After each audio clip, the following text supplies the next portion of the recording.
Ulcer basically means there is a break in your stomach lining. There are two major causes of ulcer. The first one is helicobacter pylori and the second one is enzymes abuse. We will be focusing much on the helicobacter pylori. This is because according to the World Health Organization, H. pylori is being classified as group 1 carcinogen and is the major contributing factor to getting stomach cancer. The disclaimer here is having stomach ulcer does not mean that you have stomach cancer. However, if Helicobacter pylori is left unattended and untreated for a very long period of time, it tends to cause constant irritation in your stomach lining and it can lead to chronic inflammation. And once there is chronic inflammation of a particular wound inside your stomach, it can lead to stomach cancer. Most people with Helicobacter pylori are asymptomatic.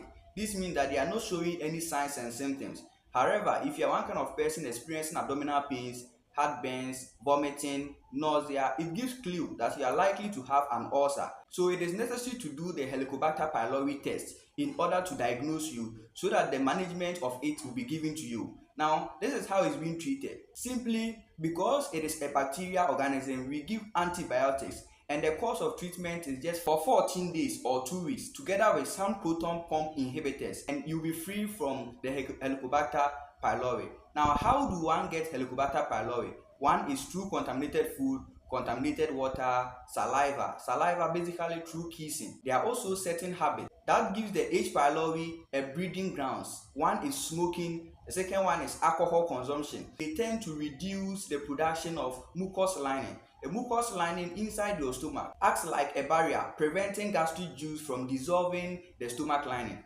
However, if you tend to smoke and take alcohol, they reduce the production of this mucus, causing thinning of your mucus lining, and that will make your ulcer worse. If you find this video helpful, feel free, subscribe to this channel for more videos, like this video, and then share this video to many people.